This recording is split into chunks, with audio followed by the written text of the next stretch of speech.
كلام قديم لا يمل سماعه تنزه عن قولي وفعل ونياتي به أستفي من كل داء ونوره دليل لقلبي عند جل وهيراتي فيا رب متعني بسر حروفه ونور به سمعي وقلبي ومقلتي وهب لي به فتحا وعلما وحكمة وأنس به يا ربي في القبر وساتي وصل وسلم كل يوم وليلة على من به الرحمن يقبل توبتي وآل وأصحابي كرام أئمتي بهم يغفر الغفار ذنبي وزلاتي. أعوذ بالله من الشيطان الرجيم. بسم الله الرحمن الرحيم. 9. قل يا أهل الكتاب لم تصدون عن سبيل الله من آمن تبغونها عوجا وأنتم شهداء وما الله بغافل عما تعملون. يا أيها الذين آمنوا إن تطيعوا فريقا من الذين أوتوا الكتاب يردوكم بعد إيمانكم كافرين وكيف تكفرون وأنتم تتلى عليكم آيات الله وفيكم رسوله ومن يعتصم بالله فقد هدي إلى صراط مستقيم. يا أيها الذين آمنوا اتقوا الله حق تقاته ولا تموتن إلا وأنتم مسلمون واعتصموا بحبل الله جميعا ولا تفرقوا واذكروا نعمة الله عليكم إذ كنتم أعداء فألف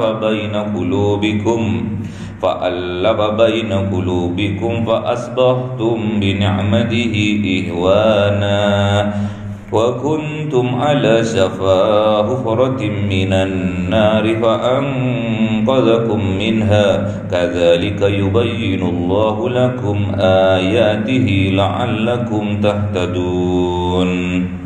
Itu di atas ayat ke-102.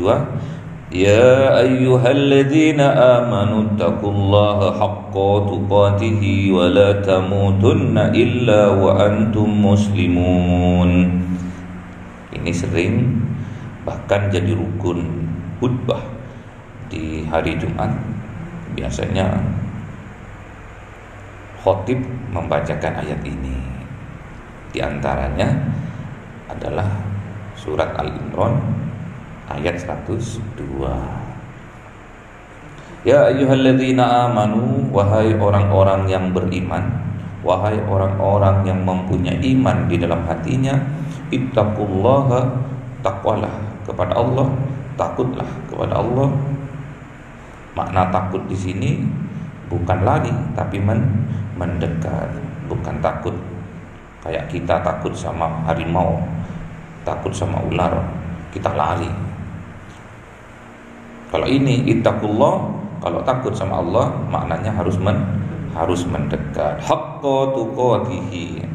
Takutnya itu karena hak, karena benar, sesungguhnya, enggak pura-pura. Haqqa tuqatihi. Jadi harus sungguh-sungguh, enggak separuh-separuh. Kalau takut temenan. Wala tamutunna, dan janganlah engkau mati illa wa antum muslimun, kecuali kalian semua membawa Islam. Atau illa wa antum muslimun, kecuali kalian semua menjadi orang yang muslim.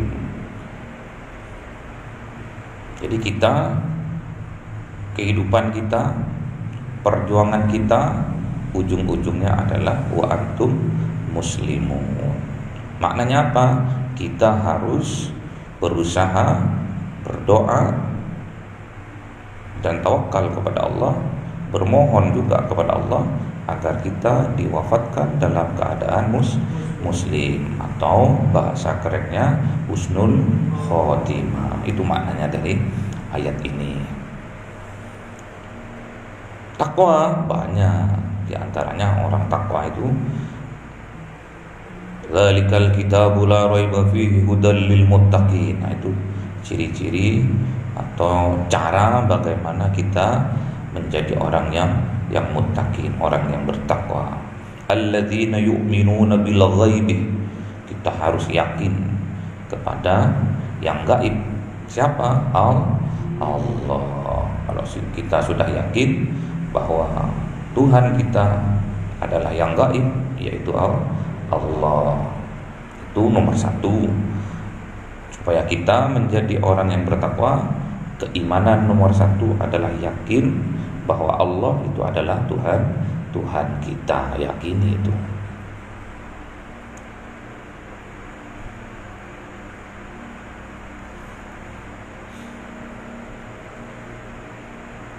Terus yang kedua, wa yuqimunas shalah, dan harus mendirikan sholat, itu nomor dua. Jadi kalau kita sudah yakin, sudah terpanggil di dalam hati, sudah bergetar di dalam hati, tatkala lafal Allah, nama Allah disebutkan, fa idza dzukirallah ujilat qulubuhum, tatkala dibacakan asmanya Allah, namanya Allah, fujilat qulubuhum, maka hatinya akan bergetar. Fujilat qulubukum, maka hatinya akan bergetar. Itu tanda-tandanya bahwa di dalam hati kita ada keimanan. Kalau sudah bergetar hatinya setiap mendengar lafaz Allah, apalagi di setiap 5 waktu, setiap sebelum sholat, sudah masuki waktu sholat, udah manjing waktu sholat, biasanya muadzin, kalau di zamannya Kanjeng Nabi namanya Bilal, itu muadzinnya Kanjeng Nabi, itu akan azan, Allahu Akbar, Allahu Akbar. Bergetar enggak hatinya sampean? Kalau bergetar langsung bergegas sampean untuk ambil wudu.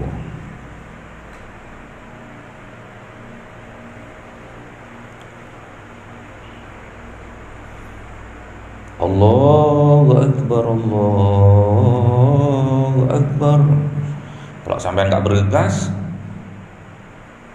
sampean tidur di waktu subuh terutama, nanti sadar-sadarnya sampean sudah diadani. Keren.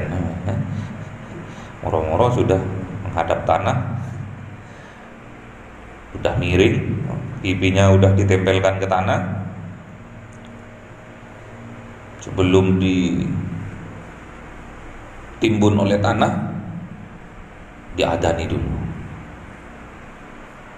Habis diadani, Allahu Akbar, Allahu Akbar, Allahu Akbar, Allahu Akbar. Habis itu dikomati, Allahu Akbar, Allahu Akbar, asyhadu an la ilaha illallah, asyhadu anna Muhammadar Rasulullah. Walaupun si mayit tadi mendengar, tapi sudah gak bisa apa-apa. In qata'ah amalu, sudah putus amalnya. Idza matal 'abdu, tatkala ada seseorang meninggal dunia, in qata'a amalu, putus amalnya, gak bisa apa-ngapain. illa thalathun, kecuali tiga perkara. Yang pertama, shadaqatun jariyatun. Nomor dua, al-ilmu yantafa'u bih, ilmu yang bermanfaat. Yang ketiga, waladin sholihin yad'u lahu, anak soleh yang mendoakan kedua orang tuanya, yang mendoakan orang tuanya yang sudah meninggal. Kecuali itu toh, lainnya putus, gak bisa sholat, gak bisa zikir, gak bisa, udah mati. Kecuali tiga itu, nunggu itu toh. Kalau sampean punya amal ketiganya itu, satu, sedekah jariyah, sampean punya sedekah jariyah ke masjid, ke yayasan, ke lembaga pendidikan, ke pondok pesantren, sampean nyumbang semen, nyumbang bata, nyumbang besi, terserah, atau nyumbang uangnya, itu menjadi aset sampean. Walaupun sampean besok sudah meninggal dunia, tapi pahalanya terus tetap mengalir. Yang kedua, al-ilmu yantafa'u bih, ilmu yang bermanfaat. Walaupun hanya satu ayat, gak masalah. Kata Kanjeng Nabi, balighu anni wala ayah, balighu anni walau ayah, sampaikan dari aku, kata Kanjeng Nabi, walaupun hanya satu ayat. Contohnya gimana? Misalkan kita melaksanakan ibadah karena kita ngaji, terus kita punya ilmu, terus kita belajar, misalkan sholat tahajud, misalkan sholat berjamaah, sampean lakukan terus menerus, istiqomah sampean. Kalau enggak sholat berjamaah, sampean enggak enak, enggak tenang, terus dilakukan sampai yaumul kiamah, misalkan sampai sampean meninggal misalkan. Terus sama sampean disampaikan kepada temannya, Mas, misalkan sampean ada masalah, sampean sergepo sholat tahajud, terus berbanyak sholawat di situ. Sama temennya dikerjakan sholatnya itu, sholat tahajudnya tadi dikerjakan juga, sampai meninggal istiqomah juga temennya mengerjakan. Atau sama temennya dikasih tahukan kepada anak-anaknya, kepada anak istrinya, itu yang dinamakan ilmu yang bermanfaat. Syaratnya harus kita lebih dahulu mengerjakan, baru setelah kita mau mengetahui manfaatnya, mengetahui efeknya, mengetahui dampak dari amal itu kepada diri kita, manfaatnya kepada diri kita, manfaat dari ilmu yang kita dapat tadi dalam keluarga, kehidupan kita tenang, kehidupan kita damai, baru sampai bisa memberikan ilmu itu kepada orang lain. Kalau sampean belum mengerjakan, kerjakan dulu. Kalau kita belum mengerjakan, terus kita memberitahukan kepada orang lain, mengajarkan kepada orang lain, ditegur sama Allah Subhanahu wa taala, lima taqulu ma la taf'alun. Ngapain kamu ngomong, ngapain kamu bicara, ngapain kamu ngandani wong, sedangkan dirimu sendiri tidak mengerjakan. Sabar, misalkan bab sabar, innallaha ma'as-sabirin, atau kam min fi'atin qalilatin ghalabat fi'atan katsiratan biidznillah wallahu ma'as-sabirin. Kaum yang sedikit bisa mengalahkan kaum yang banyak. Hamba sahaya bisa mengalahkan pemimpin-pemimpin atau penguasa-penguasa yang zalim, bisa menang karena biiznillah wallahu ma'as-sabirin. Sesungguhnya Allah bersama orang yang sabar. Terus sampean ngandani ke temannya, terus sampean ngasih tahu ke temannya, kalau sampean punya masalah sabar, sabar. Ternyata sampean sendiri tidak sabar. Itu disindir sama Allah, lima taqulu ma la taf'alun. Ngapain kamu ngandani wong, awake dhewe tidak ngelakoni. Paham ya? Terus yang ketiga, setelah kita mendirikan sholat, setelah kita mencapai iman itu dibagi 4. Pertama, iman itu tingkatan yakin saja, karena kita dapat ilmunya, dapat ilmu dari ustadz, dari yai, yakin lihat Gusti Allah itu ono. Terus sampai tingkatkan sampai ainul yakin, terus sampai tingkatkan lagi sampai hakul yakin, terus sampai tingkatkan lagi sampai akmalul yakin, sampai mencapai kesempurnaan keyakinan. Contohnya seperti apa, Pak? Contohnya saya bilang, Mas, di Malang ini kota dingin, tapi ada sebagian di kota Malang ini udah sekitarnya dingin, tapi di tengah-tengah ada sumber air panas. Iya tak, Pak? Iya. Di mana? Di Jangar. Karena yang ngomong Bapak sampean yakin toh, karena Bapak gak pernah bohong ini, masa mau bohong. Suatu saat sampean saya ajak ke Jangar, ayo Mas, ikut yuk. Sampean meningkatkan keimanannya tadi. Oh ya, kata Bapak tadi, kalau di tengah-tengah kota Batu, kota Malang itu ada sumber air panas, padahal di sekitarnya hawanya dingin. Diajak sama saya sampean. Nyampe di Jangar, dari kejauhan ada asap yang keluar dari air. Itu menandakan bahwa air itu panas. Iya ya, itu namanya ainul yakin, keyakinan. Sampean sudah sampean bisa buktikan dengan pandangan, dengan ainun, dengan mata. Nyampe di sana, Mas, pakai celana pendek aja atau pakai training. Sampean ini kakinya masukkan dulu, gak usah langsung nyebur. Aturannya seperti itu biar gak kaget. Sampean ngikuti juga, kakinya dimasukkan terlebih dahulu. Setelah sampean kakinya dimasukkan, baru sampean, iya ya, airnya panas. Itu namanya hakul yakin. Sampean sudah membuktikan dengan benar bahwa apa yang disampaikan Bapak tadi adalah benar. Setelah sampai nyemplung ke dalam, berendam selama 15 menit, kaki seakan-akan celkit-celkit, seakan-akan geringging, seakan-akan ada yang keluar. Itu menandakan bahwa di tubuh kita ada penyakit, asam urat, ada apa lagi itu, asam urat, terus lupa lagi, korengan ya, gatal-gatal, rematik, itu akan terasa. Iya, kemarin gitu akan terasa di kaki itu. Habis itu berendam 15 menit. Habis berendam 15 menit, keluar dari rendaman itu, pulang. Setelah pulang gak merasa lapar karena berendam. Semua penyakit udah disedot keluar, asam-asam udah disedot keluar, akhirnya lemas dan butuh nutrisi, makan. Habis makan, nyampe sholat, tidur.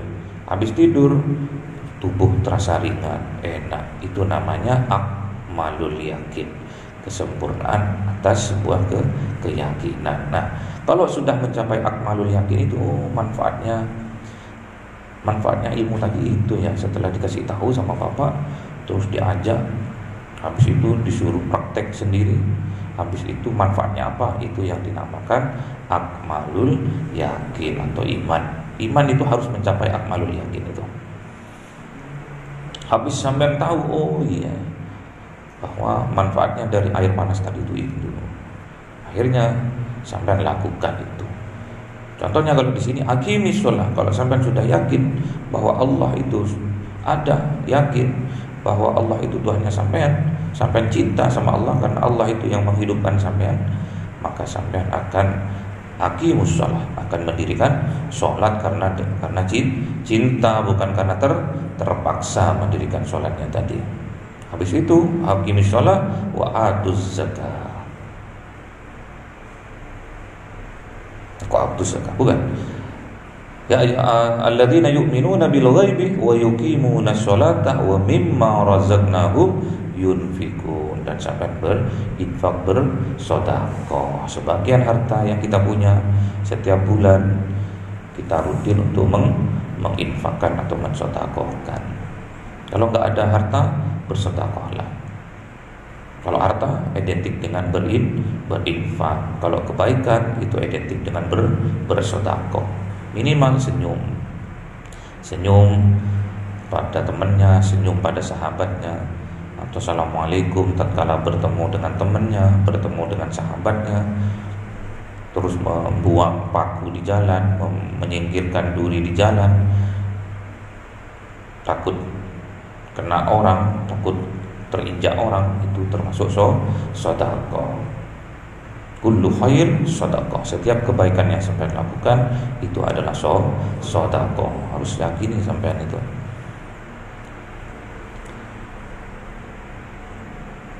Itu namanya takwa. Terus walladzina yu'minuna bima unzila ilaika wa ma unzila min qablik wa bil akhirati hum yuqinun. Jadi sampean harus yakin, harus beriman juga terhadap kitab-kitabnya Allah, termasuk mulai dari Taurat, Zabur, Injil, dan disempurnakan di dalam Al-Quran. Makanya disunahkan sama Kanjeng Nabi, sunnah keseharian Kanjeng Nabi itu adalah qiraatil Quran. Tiada hari tanpa membaca Al-Quran. Sempatkan dimanapun sampai berada, pegang Al-Quran, mushaf boleh, pegang HP yang ada mushaf Al-Qurannya juga boleh. Yang penting sampai harus mengaji tiap hari, ya. Wabil akhirati hum yuqinun, dan kepada hari akhir kita itu harus beriman. Jadi besok akan ada sebuah hari di mana dunia ini akan dihancurkan, namanya hari kiamat. Gak usah takut-takut sama hari kiamat. Yang kita takutkan adalah kiamat sughra. Kiamat sughra adalah kiamat kecil, yaitu kematian diri kita. Kiamatnya kita ini loh. Kalau kita sampai meninggal dengan tidak membawa Islam, alamat kita akan masuk neraka. A'udzubillah. Jadi sampai itu harus takwa, nggak boleh separuh-separuh, takwa saja. Tadi saya melakukan kesalahan, Pak. Sampai takwa pasti takut, akhirnya sampai bertobat atau beristighfar. Iringi semua kesalahan kita itu dengan kebaikan. Semua iringi. Sampai lihat cewek cantik, hasrat, berdosa, istighfar, ambil wudu, hilang rontok dosa-dosa maksiat mata tadi. Terus kata Kanjeng Nabi, bedanya antara orang Islam sama orang kafir. Kalau orang kafir tidak percaya dengan adanya hari kiamat, gak percaya sama hari akhir, orang kafir itu tidak percaya. Makanya Kanjeng Nabi bilang, man amantu billah wa bil akhirati falyakul khair aw liyasmut. Kalau kamu semua beriman kepada Allah dan hari akhir, berkatalah yang baik-baik saja. Kalau tidak bisa, lebih baik diam. Falyakul khairan aw liyasmut. Berkatalah yang baik atau lebih baik diam. Itu yang satu. Yang kedua, amantu billah wa bil akhirati falyukrim jarahu. Kalau kamu betul-betul beriman kepada Allah dan hari akhir, maka muliakan tetangga. Kita harus sama tetangga harus memuliakan. Gak boleh kita menjelek-jelekkan, apalagi menggibah, apalagi memfitnah, itu tidak boleh. Menggibah saja kita diibaratkan di dalam Al-Quran bagaikan kita memakan daging bangkai saudaranya sendiri. Apalagi memfitnah, itu lebih kejam dari pembunuhan. Kenapa kok lebih kejam dari pembunuhan, Pak? Bukan cuma jiwanya yang dibunuh, tapi semua kebaikannya dibunuh. Harga dirinya dibunuh. Di mana-mana dia direndahkan karena difitnah tadi. Bahkan bukan cuma dirinya sendiri, sampai istrinya, sampai anaknya, sampai cucunya kadang dicap sama orang sebagai orang yang jelek karena fitnah dari seseorang. Semoga kita dijauhkan dari memfitnah. A'udzubillah. Terus yang ketiga kata Kanjeng Nabi, amantu billah wa bil akhirati falyakrim dhaifahu. Kalau kamu beriman kepada Allah dan hari akhir, maka muliakan tamu yang datang ke rumahmu. Jadi kalau ada tamu, jangan gerutu sampai waduh entek kopiku ini. Tamu kok silih berganti tehku nanti habis. Karena kata Kanjeng Nabi, setiap tamu yang datang ke rumah kita dengan rezekinya masing-masing. Jadi sampean untung kalau ada tamu datang ke rumah sampean besok itu dengan membawa rezeki. Dan sebaliknya kata Kanjeng Nabi, tatkala tamu itu pulang, maka tamu itu membawa dosa-dosanya sampean. Maka luar biasa. Kalau kita didatangi tamu, jamulah tamu itu semampu kita. Adanya pisang goreng, adanya kopi, ya kopi, adanya jajan, ya jajan. Muliakan siapapun tamunya, orang biasa, orang miskin, atau orang kaya sekalipun, tetap kita harus menghormati, memuliakan tamu kita tadi ya. Kenapa?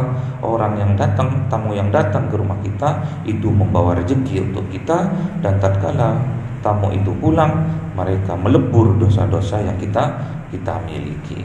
Ya tuh, semoga kita digolongkan oleh Allah Subhanahu wa taala terhadap golongan orang-orang yang muttaqin. Amin. Allahumma amin. Allahumma arhamna bil waj'alhu lana imama wa nura wa huda wa rahmah. Allahumma dzakir minhu ma nasina wa 'allimna minhu ma jahilna warzuqna tilawatahu ana al-laili wa atrafan nahar waj'alhu lana hujjatai ya